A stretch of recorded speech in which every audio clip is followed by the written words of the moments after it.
Bismillah ar-Rahman ar-Rahim. Iyyaka na'budu wa iyyaka nasta'in.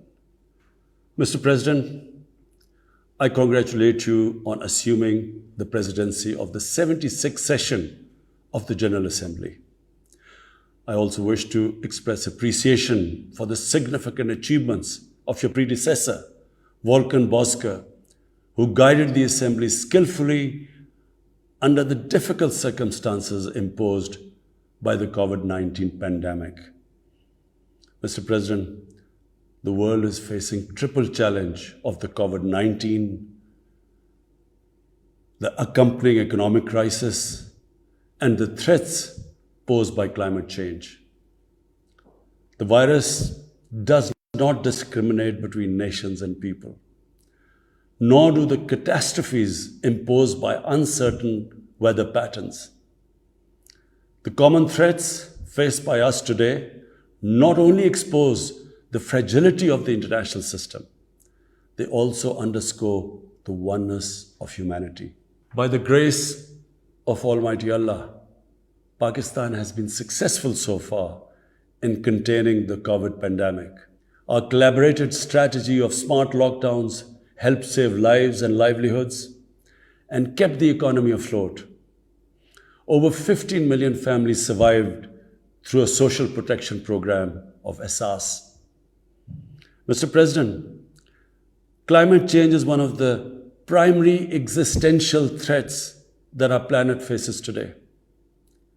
Pakistan's contribution to global emissions is negligible, yet we are among the 10 most vulnerable countries to the effects of climate change in the world.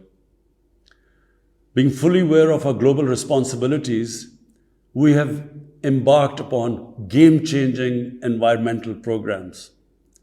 Reforesting Pakistan through our 10 billion tree tsunami, preserving natural habitats, switching to renewable energy, removing pollution from our cities, and adapting to the impacts of climate change.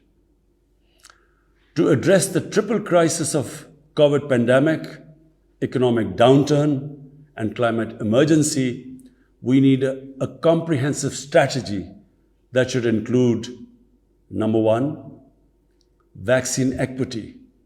Everyone, everywhere, must be vaccinated against COVID, and as soon as possible. Two, adequate financing must be made available to developing countries.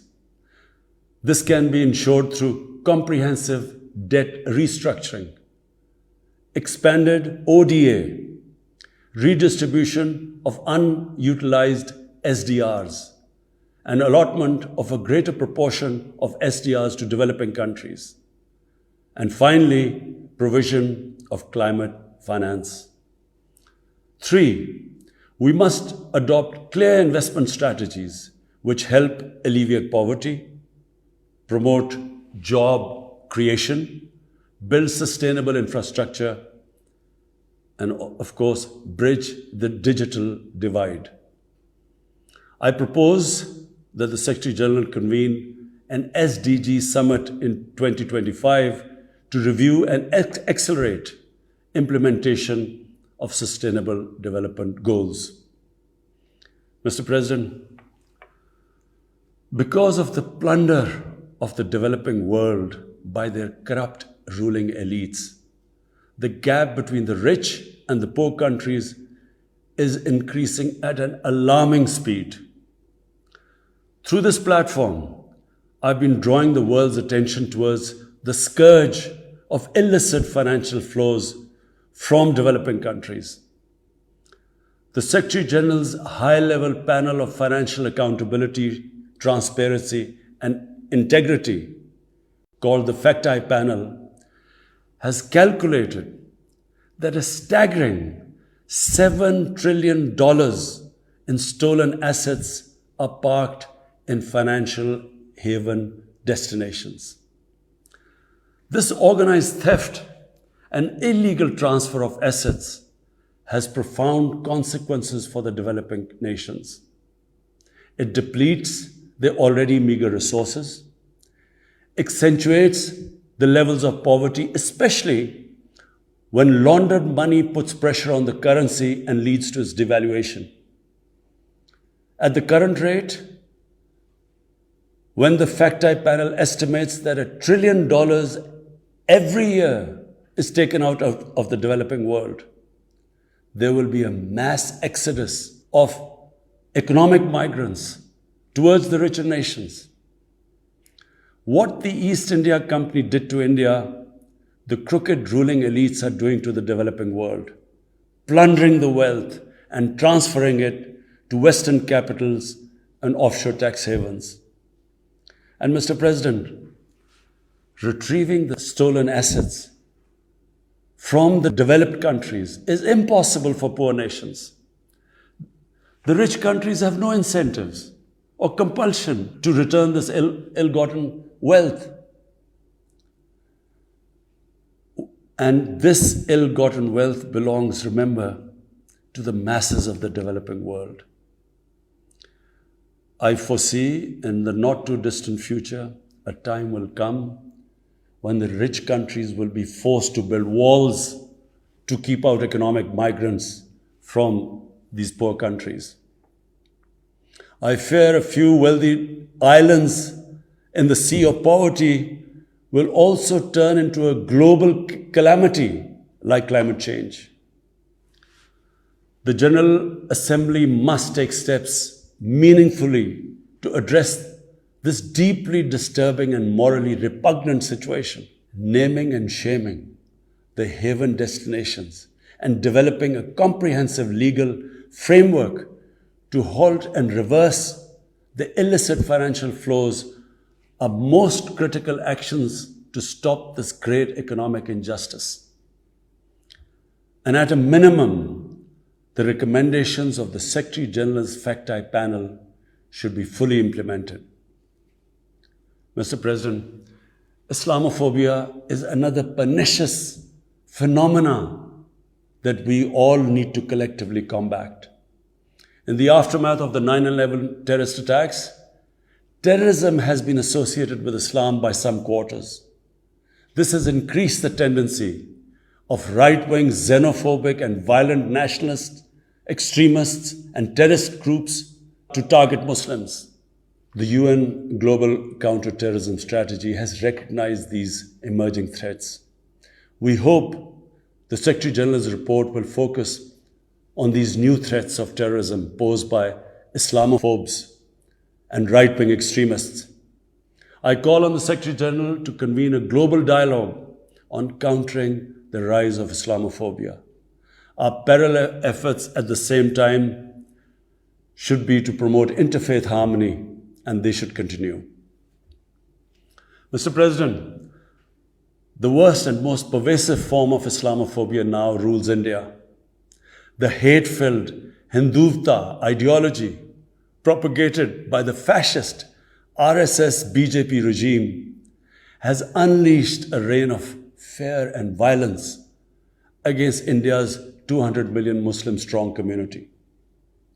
Mob lynching by cow vigilantes, frequent pogroms such as the one in New Delhi last year, discriminatory citizenship laws to purge India of Muslims, and a campaign to destroy mosques across India and obliterate its Muslim heritage and history are all part of this criminal enterprise. New Delhi has also embarked on what it ominously calls the final solution for Jammu and Kashmir dispute. It has undertaken a series of illegal and unilateral measures in occupied Jammu and Kashmir since 5th August 2019. It has unleashed a reign of terror by an occupation force of 900,000. It has jailed senior Kashmiri leadership, imposed a clampdown on media and internet, violently suppressed peaceful protest, abducted 13,000 young Kashmiris and tortured hundreds of them. It has extrajudicially killed hundreds of innocent Kashmiris in fake encounters and imposed collective punishments by destroying entire neighborhoods and villages. We had unveiled a detailed dossier on gross and systematic violations of human rights by the Indian security forces in occupied Jammu and Kashmir. This repression is accompanied by illegal efforts to change the demographic structure of the occupied territory and transform it from a Muslim majority into a Muslim minority. Indian actions violate the resolutions of the United Nations Security Council on Jammu and Kashmir. The resolutions clearly prescribe that the final disposition of the disputed territory should be decided by its people through a free and impartial plebiscite held under the UN auspices. India's action in occupied Jammu and Kashmir also violate international human rights and humanitarian laws, including the Fourth Geneva Convention, and amount to war crimes and crimes against humanity. It is unfortunate, very unfortunate, that the world's approach to violations of human rights lack even-handedness and even are selective. Geopolitical considerations or corporate interests, commercial interests, often compel major powers to overlook the transgressions of their affiliated countries. Such double standards, and the most glaring in case of India, where this RSS BJP regime is being allowed to get away with human rights abuses with complete immunity. The most recent example of Indian barbarity was the forcible snatching of the mortal remains of the great Kashmiri leader, Sayyid Ali Shah Gilani, from his family, denying him a proper Islamic funeral and burial in accordance with his wishes and the Muslim tradition. Devoid of any legal or moral sanction, this action has been against the basic norms of human decency. I call on this General Assembly to demand that Sayyid Gilani's mortal remains be allowed to be buried in the cemetery of martyrs with the appropriate Islamic rites. Mr. President, Pakistan desires peace with India as with all its neighbors. But sustainable peace in South Asia is contingent upon resolution of the Jammu and Kashmir dispute in accordance with the relevant United Nations Security Council resolutions and the wishes of the Kashmiri people. Last February, we reaffirmed the 2003 ceasefire understanding along the line of control. The hope was that it would lead to a rethink of the strategy in Delhi. Sadly, the BJP government has intensified repression in Kashmir and continues to vitiate the environment by these barbaric acts. The onus remains on India to create a conducive environment for meaningful and result-oriented engagement with Pakistan. And for that, it must do, number one, reverse its unilateral and illegal measures instituted since 5th August 2019. Secondly, stop its oppression and human rights violations against the people of Kashmir. And three, halt and reverse the demographic changes in the occupied territory. It is also essential to prevent another conflict between Pakistan and India.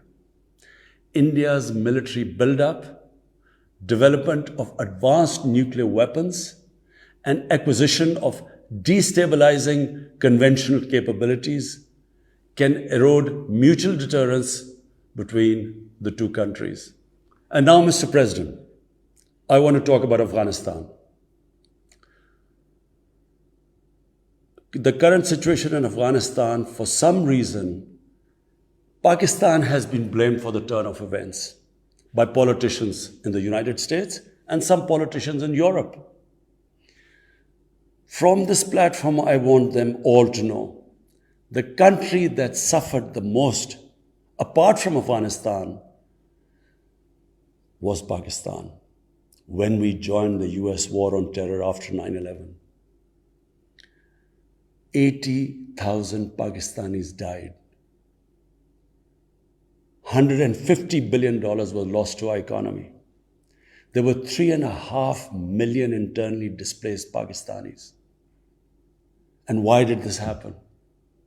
In the 80s, Pakistan was a frontline state in fighting against the occupation of Afghanistan. Pakistan and the United States trained Mujahideen groups to fight for the liberation of Afghanistan. Amongst those Mujahideen groups were Al-Qaeda, were various groups from all over the world. There were Mujahideen, Afghan Mujahideen. These were considered heroes. President Ronald Reagan invited them to White House in 1983. And according to news items, he compared them to the founding fathers of the United States. They were heroes. Come 1989, the Soviets leave. So do the Americans, abandon Afghanistan. Pakistan was left with 5 million Afghan refugees. We were left with sectarian militant groups which never existed before. But the worst cut of it was that a year later, Pakistan was sanctioned by the US. We felt used. Fast forward 9/11, Pakistan is needed again by the US because now their US-led coalition is now invading Afghanistan, and it could not happen without Pakistan providing all the logistical support. What happened after that? The same Mujahideen that we had trained that fighting foreign occupation was a sacred duty, a holy war or jihad, they turned against us. We were called collaborators. They declared jihad on us. Then all along the tribal belt bordering Afghanistan, the Pakistan semi-autonomous tribal belt, where no Pakistan army had been since our independence, they had strong sympathies with the Taliban, Afghan Taliban, not because of their religious ideology, but because of Pashtun nationalism, which is very strong. Then there were 3 million Afghan refugees still in Pakistan, all Pashtuns, living in camps, 500,000, the biggest camp, 100,000 camps. They all had affinity and sympathies with the Afghan Taliban. So what happened? They too turned against Pakistan. For the first time, we had militant Taliban in Pakistan. And they too attacked Pakistan government. When our army went in the tribal areas for the first time in our history, whenever an army goes into civilian areas, there's collateral damage. So there was collateral damage, which multiplied the militants to seek revenge. But not just that. The world must know that in Pakistan, there were 480 drone attacks conducted by the US.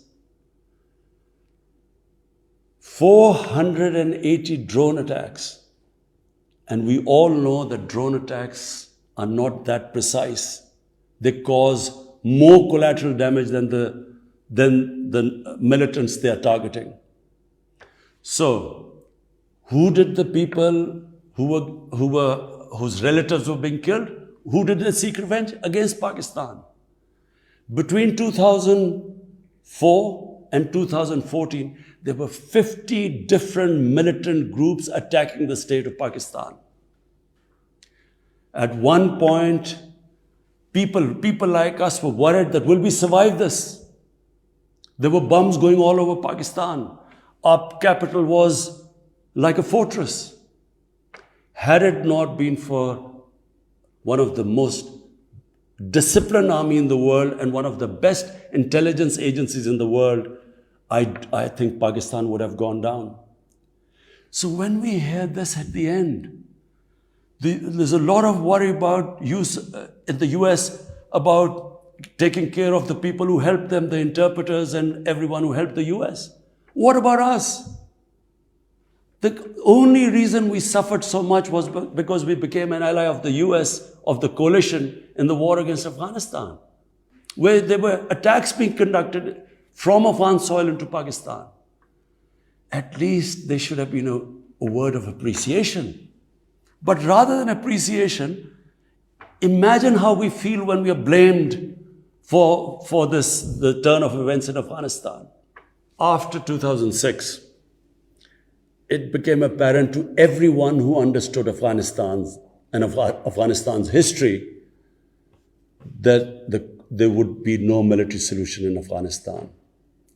I went to the US, I spoke to think tanks, I met at the time Senator Biden, Senator John Kerry, Senator Harry Reid. I tried to explain to them that there would not be any military solution and political settlement was the way to go forward. No one understood then. And unfortunately, in trying to force a military solution is where US went wrong. And if today,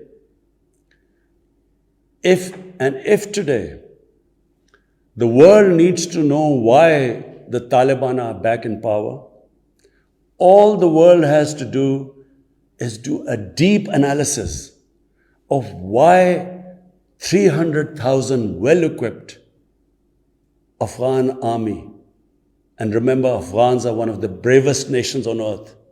Why did this 300,000 Afghan army give up without a fight? The moment a deep analysis of this is done, the world would know why the Taliban are back in power, and it's not because of Pakistan. So, Mr. President, right now, the whole world community should think, what is the way ahead? There are two paths we can take. If we neglect Afghanistan right now, according to the UN, half the people of Afghanistan are already vulnerable. And by next year, almost 90% of people in Afghanistan will go below the poverty line. There's a huge humanitarian crisis looming ahead. And this will have serious repercussions, not just for the neighbors of Afghanistan, but it will have repercussions everywhere if a destabilized, a chaotic Afghanistan again becomes a safe haven for international terrorists. The reason why the US came to Afghanistan in the first place. So therefore, there is only one way to go. We must strengthen this current government, stabilize it, for the sake of the people of Afghanistan. What have the Taliban promised? They will respect human rights. They will have an inclusive government. They will not allow this soil to be used by terrorists. And they have given amnesty. Now, if the world community incentivizes them, encourages them to walk this talk, it will be a win-win situation for everyone. Because these are the four things that in Doha, when the US was talking to the Taliban, these were the conditions the dialogue was all about. So if the world can incentivize them to go this direction, then after all, this 20-year of presence, of coalition presence in Afghanistan would not be wasted, because Afghan soil would not be used for international terrorism. So I end my talk, Mr. President, by urging everyone that this is a critical time for Afghanistan. You cannot waste time. Help is needed there. Humanitarian assistance has to be given there immediately. And the Secretary General of the United Nations has taken bold steps. I urge you to mobilize the international community and move in this direction. Thank you.